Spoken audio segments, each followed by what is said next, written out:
Bismillahirrahmanirrahim. Assalamualaikum warahmatullahi wabarakatuh.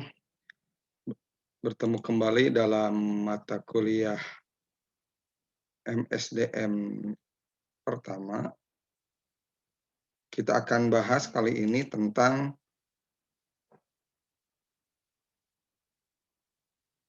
pelatihan dan pengembangan sumber daya manusia. Bicara tentang pelatihan dan sumber daya manusia, tentunya kita akan bicara tentang bagaimana lingkungan tenaga kerja itu sendiri. Lingkungan tenaga kerja dipengaruhi oleh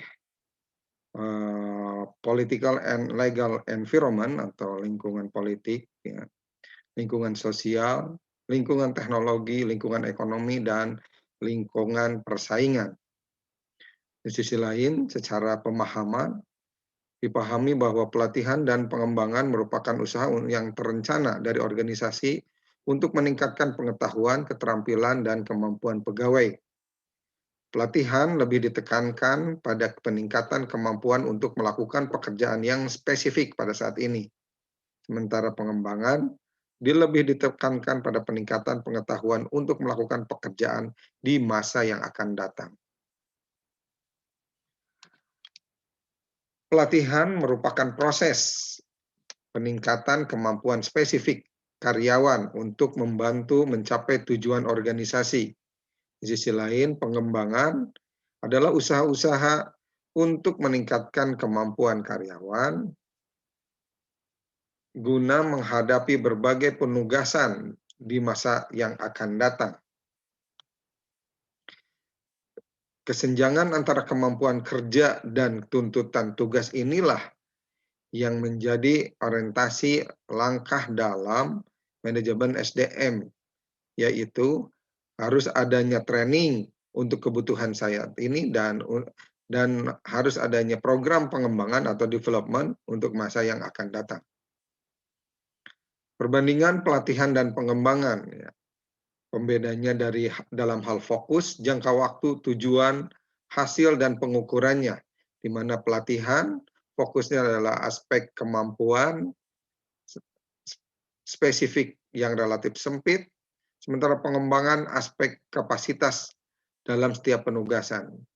Jangka waktu pelatihan pendek, jangka waktu pengembangan panjang. Tujuan pelatihan dapat menunaikan pekerjaan saat ini, tujuan pengembangan dapat menangani berbagai penugasan di masa yang akan datang. Dan hasilnya, pelatihan langsung dan cepat, pengembangan tidak langsung.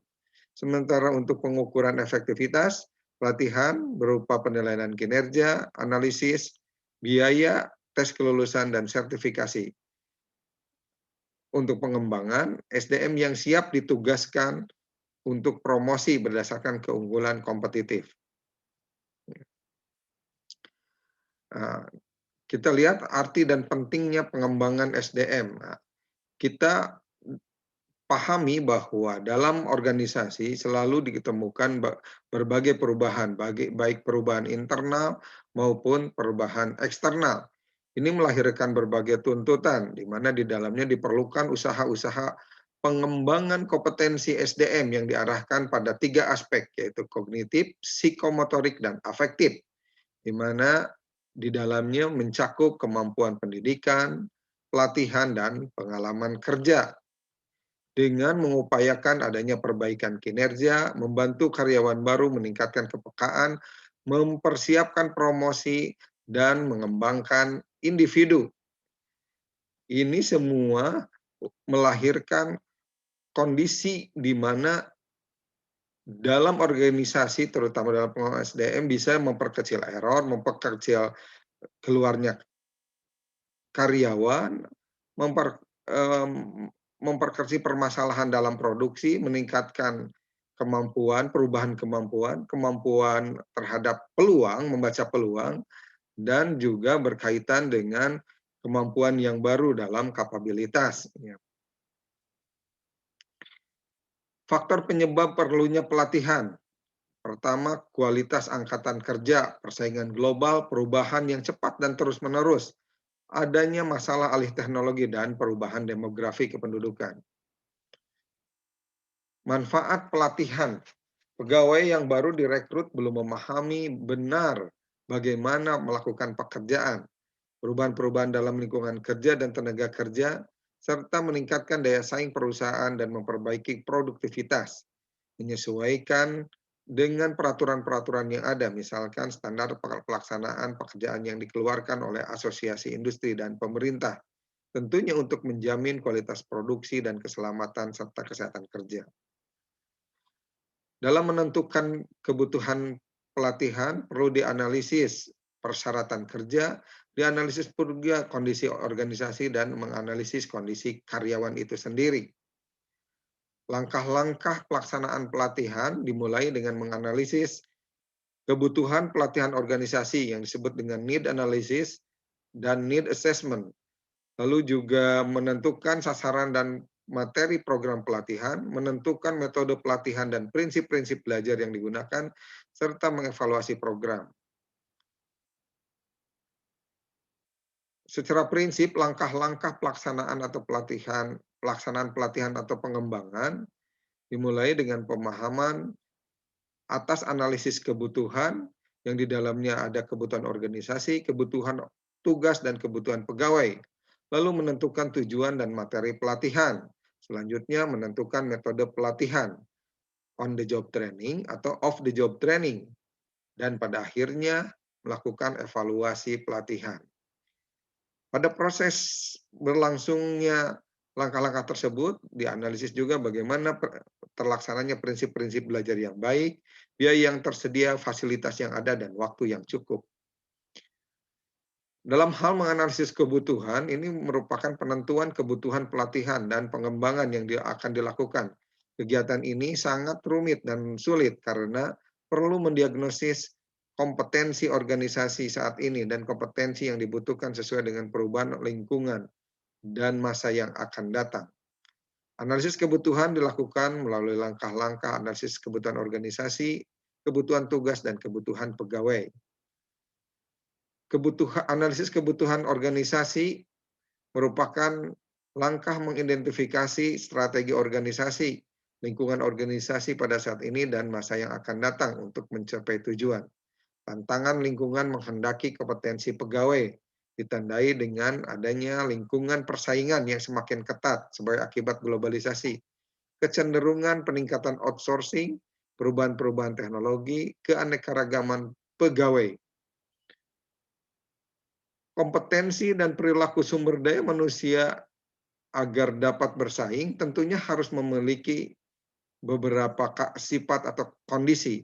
Yang pertama, inisiatif, mampu bekerja sama, mampu bekerja dalam kelompok, kemampuan evaluasi kinerja, mampu berkomunikasi dan mendengarkan, mampu menganalisis masalah, mampu mengambil keputusan, mendapatkan dan memahami informasi, mampu juga melakukan rencana, dan kemampuan multikultural. Selanjutnya, analisis kebutuhan tugas merupakan kemampuan menganalisis tugas-tugas yang harus dilakukan dalam setiap jabatan yang dapat dipelajari dari perilaku peran tersebut, dan informasi analisis jabatan yaitu uraian tugas, persyaratan tugas, dan standar untuk unjuk kerja yang terhimpun dalam informasi sumber daya manusia organisasi. Analisis kebutuhan pegawai merupakan kemampuan untuk menganalisis mengenai apakah para pegawai yang kurang dalam kesiapan tugas-tugasnya dan kurang kemampuannya, keterampilannya, dan pengetahuan dapat diketahui dari penilaian kinerja atau juga observasi ke lapangan. Juga bisa dilakukan dengan kuesioner. Tujuan pelatihan harus dirumuskan secara spesifik. Apakah perubahan perilaku atau perubahan pengetahuan yang ingin dicapai setelah pelatihan dilakukan. Berdasarkan tujuan tersebut, maka ditentukanlah materi untuk pelatihan sehingga capaian tujuan sesuai yang diharapkan. Dalam hal pemilihan metode pelatihan, pertama ada on the job training, yaitu dilakukan pada waktu jam kerja berlangsung, sambil secara formal maupun informal. Yang kedua, off the job training, yaitu pelatihan dan pengembangan yang dilakukan secara khusus di luar pekerjaan. Selanjutnya faktor efektivitas pelatihan. Yang pertama, partisipasi merupakan keterlibatan seorang peserta dalam kegiatan secara aktif secara langsung. Yang kedua, repetition, yaitu melakukan secara berulang dalam usaha menanamkan ide dalam ingatan seseorang. Relevance, yaitu pelatihan yang memiliki arti atau manfaat yang sangat penting bagi seseorang. Transference, transference ini berkaitan dengan adanya kesesuaian antara pelatihan dengan pekerjaan yang dilakukan sehari-hari oleh pegawai. Dan feedback merupakan pemberian informasi atas perkembangan kemajuan yang telah dicapai oleh peserta pelatihan. Mana yang perlu diperbaiki dan mana yang perlu dipertahankan. Metode-metode dalam pelatihan on the job training. Job instruction training atau latihan instruksi jabatan merupakan pelatihan untuk para manajer atau supervisor yang bertindak sebagai pelatih untuk menginstruksikan bagaimana melakukan pekerjaan tertentu dalam proses kerja. Yang kedua, coaching, bentuk pelatihan dan pengembangan yang dilakukan di tempat kerja oleh atasan dengan membimbing petugas melakukan pekerjaan secara informal dan tidak terencana. Job rotation adalah program yang direncanakan secara formal dengan cara menugaskan pegawai pada beberapa pekerjaan yang berbeda dan dalam bagian yang berbeda dengan organisasi untuk menambah pengetahuan mengenai pekerjaannya. Dan selanjutnya apprenticeship ini adalah pelatihan yang mengkombinasikan antara pelajaran di ruang kelas dengan praktek di lapangan. Metode-metode pelatihan of the job training, pertama lecture ya, pengarahan langsung tatap muka, monolog, yang kedua video presentation, lalu vestible training atau simulasi ya, role playing ya, permainan seperti game ya.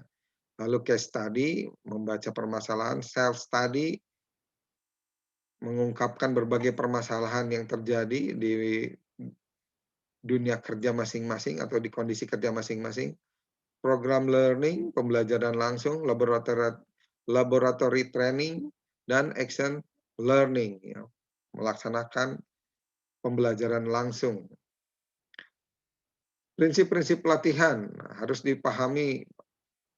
Dalam prinsip-prinsip pelatihan ini harus dikuatkan mengenai bagaimana prinsip pembelajaran itu sendiri, hubungan dengan analisis jabatan, penguatan motivasi, adanya partisipasi aktif, dan tentunya adanya seleksi kepesertaan yang sesuai. Lalu seleksi pelatih yang mampu menjadikan kepelatihan ini bermanfaat.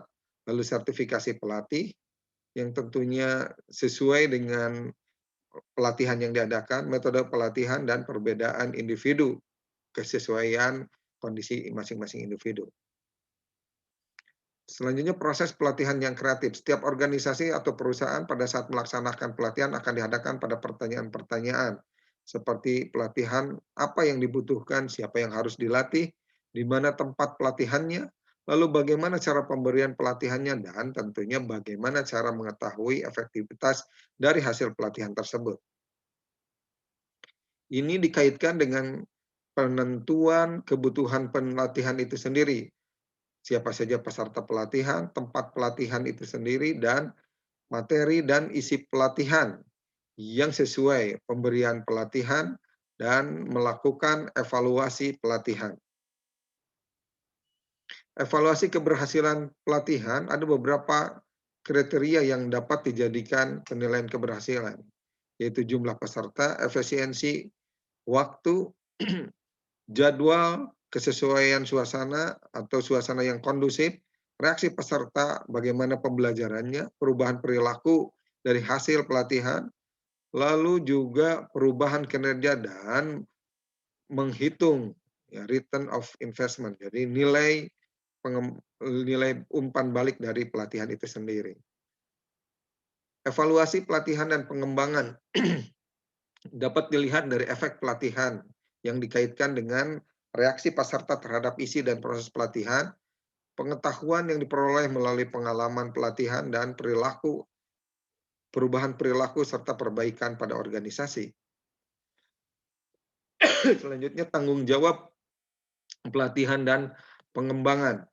Ini merupakan kondisi di mana tanggung jawab ini berkaitan dengan bagaimana peran manajemen puncak dalam dukungan dan anggaran, peran manajemen SDM dalam dukungan staf dan pedoman, ya aturannya, dan juga peran atasan langsung yang mendorong untuk menciptakan iklim yang baik dalam bekerja, serta karyawan itu juga itu sendiri yang di dalamnya ada minat dan motivasi. Ya. Dalam hal pendekatan pengembangan, ya kita lihat ada metode di tempat kerja dan metode di luar kerja. Metode di tempat kerja berupa pembinaan atau coaching, pelatihan penugasan, rotasi pekerjaan, dan posisi sebagai asisten dari beberapa kondisi. Ya. Yang kedua, metode di luar kerja. Nah, dengan pendidikan formal, pendidikan yang mendapatkan gelar atau non-gelar, pelatihan, hubungan antar manusia, studi kasus, bermain peran, atau juga simulasi, dan berkaitan dengan cuti yang panjang, serta pelatihan di luar ruangan. Pengembangan sumber daya manusia adalah penyiapan manusia atau karyawan untuk meningkatkan kemampuan intelektual yang diperlukan untuk memikul tanggung jawab yang lebih tinggi dalam organisasi atau perusahaan. Sehingga dari pengembangan ini dimaksudkan dapat mengembangkan keterampilan dan pengetahuan karyawan untuk pekerjaan di masa yang akan datang. Tujuan dari pengembangan sumber daya manusia ini sendiri dikaitkan dengan produktivitas, quality, dan juga perencanaan sumber daya manusia, peningkatan moral, meningkatkan kompensasi secara tidak langsung, memelihara kesehatan mental dan fisik, mencegah menurunnya kemampuan personal, dan meningkatkan kemampuan individu secara personal. Manfaat pengembangan sumber daya manusia menurut Proctor dan Thornton dipahami dapat meningkatkan kepuasan karyawan, mengurangi pemborosan, mengurangi ketidakhadiran karyawan, memperbaiki metode dan sistem kerja, meningkatkan tingkat penghasilan, mengurangi biaya-biaya lembur, mengurangi biaya pemeliharaan mesin, mengurangi keluhan pegawai, mengurangi kecelakaan kerja, memperbaiki komunikasi, meningkatkan pengetahuan pegawai, memperbaiki moral pegawai, dan menimbulkan kerjasama yang baik. Demikian pertemuan kali ini, mudah-mudahan bermanfaat. Sampai jumpa di pertemuan kita selanjutnya. Terima kasih. Assalamualaikum warahmatullahi wabarakatuh.